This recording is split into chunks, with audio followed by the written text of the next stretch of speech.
Welcome to livingpianos.com. Robert Estrin here for you. You know, I got a question from a viewer, and it's kind of a long one, so I want to read it to you word for word because it really brings up such an important point. It's from Joseph.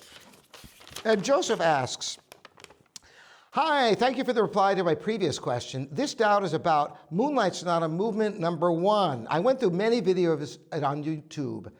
These recordings are a little bit different from what is written. There are sustains, very slight tempo variations, and small pauses at some points of the recordings, but these are not indicated in the notation.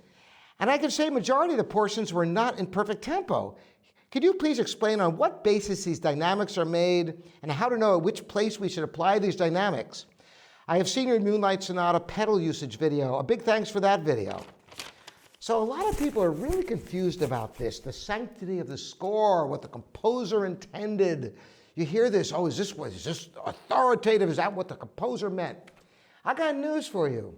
Composers, first of all, aren't or weren't always the best interpreters of their music. And you go, oh, how could this be? Beethoven must have played his music better than anyone else or anybody else. Well, think about this. The people, for example, who write screenplays aren't the best ones to direct it or act in it, for that matter. Just because somebody could write a play doesn't mean they can act, does it? Now, what is the analog here? Well, you think about it. If somebody's reading the lines of a play, does it have all the inflections, where to go up and where to go down, where to pause, where to go a little faster, where to go a little slower? Of course not. There are general indications in the play about the direction and the moods and things of that nature. And then the performer fleshes out and creates the character from these empty words, string them together and make some kind of meaning, bringing it to life. And that's exactly what we do on the piano.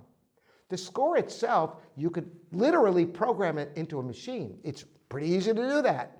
If you took the first movement of the Moonlight Sonata and programmed every note exactly what was written, for the rhythm, the dynamics, everything, it would be an abomination. It wouldn't even sound like music because the score is just a skeleton. I've talked about this before. It's not the holy grail. It's just what you build upon. Does this mean that you don't play what's written? No, you are playing what's written, just like a great actor is saying the words, but how do they say the words? There are so many ways of saying them. The same is true with playing the piano or any instrument. You've got to make sense out of the musical lines, just like you have to make sense out of the words in a play. You can't just read them flat. Same thing with the music. Beethoven and all the other composers couldn't possibly write in every inflection of every note. Notation doesn't work that way. It's impossible. That's why we have performers. The musical score doesn't come to life until it is performed. Think about that statement. It takes the performer to make the work of art alive. And that is why you'll hear these nuances. Now, of course, there's a limit to how far you can go before you're recomposing or playing an entirely different piece. You want to have integrity to the score, absolutely. Know that score and know what to play. But that doesn't mean that a musical line that doesn't have any dynamics is going to be flat all the way across. No, it will have a rise and a fall, just like the words in a sentence do in a play. I hope that helps you understand the implications of what a score really means.